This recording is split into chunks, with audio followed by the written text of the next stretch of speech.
Qeveria greke ka ndërmarrë një hap të fortë drejt shtrëngimit të politikave të saj të emigracionit, duke shpallur masa të reja kundër emigracionit të paligjshëm, që ka ngjallur debat në opinionin publik dhe në qarqet ndërkombëtare të drejtave të njerëzit.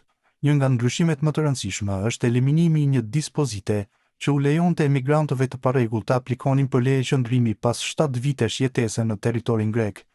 Ministri i ri i migracionit, Makis Voridis, gjatë një deklarate përshtypur shpreh se kjo mas ka qenë e tezhfrytëzuar dhe se qeveria ka vendosur të veprojë me më shumë vendosshmëri për të përballuar rritjen e emigracionit të parregullt. Askush që ndodhet ilegalisht në Greqi nuk do të legalizohet kurrë, deklaroi Voridis, duke përshkruar këtë si një linjë të re të qartë dhe të pandryshueshme të politikës shtetërore.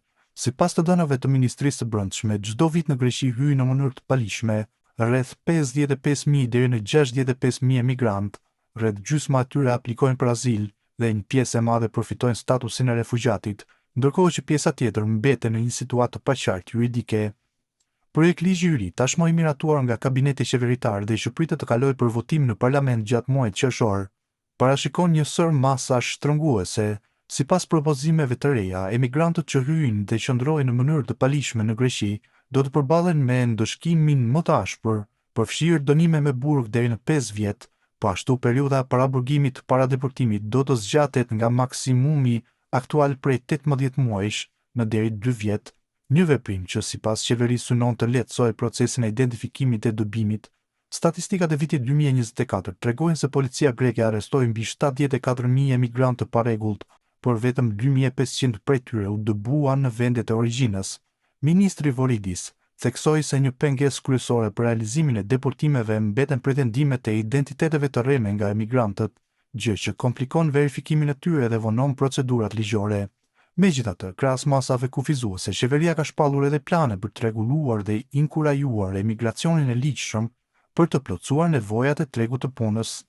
Sipas Bankës së Greqisë, vendi ka nevojë për rreth 200.000 punëtorë për sektor kyç si bujqësia, turizmi dhe ndërtimi. Për këtë arsye, deri në korrik, pritet të prezantohen rregulla të reja që do të lehtësojnë hyrjen dhe qëndrimin e punëtorëve të huaj në mënyrë të ligjshme. Zyrtarët thonë se do të krijohen mekanizma të thjeshtëzuara për rekrutimin e punëtorëve sezonal dhe do të forcohet bashkëpunimi me vendet e origjinës për të garantuar lëvizje të rregullt dhe të kontrolluar të fuqisë punëtore. Kjo nismë synon të ndërpresë modelin aktual, ku punëtorët vijnë pa dokumente dhe përpiqen më pas të legalizohen përmes skemave të zgjatura burokratike.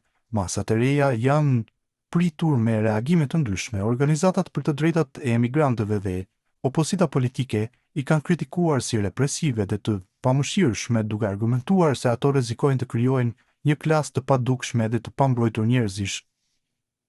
Në të kundërt, përkrahasit e linjës së re të qeverisë theksojnë nevojën për vendosjen e një rendi më të rreptë ligjor dhe kontroll mbi kufijt në një kohë kur presionet migratore në mesdhe vazhdojnë të rriten. Në javët në vijim pritet që debati për emigracionin të intensifikohet ndërsa projekt ligji kalon për shqyrtim parlamentar.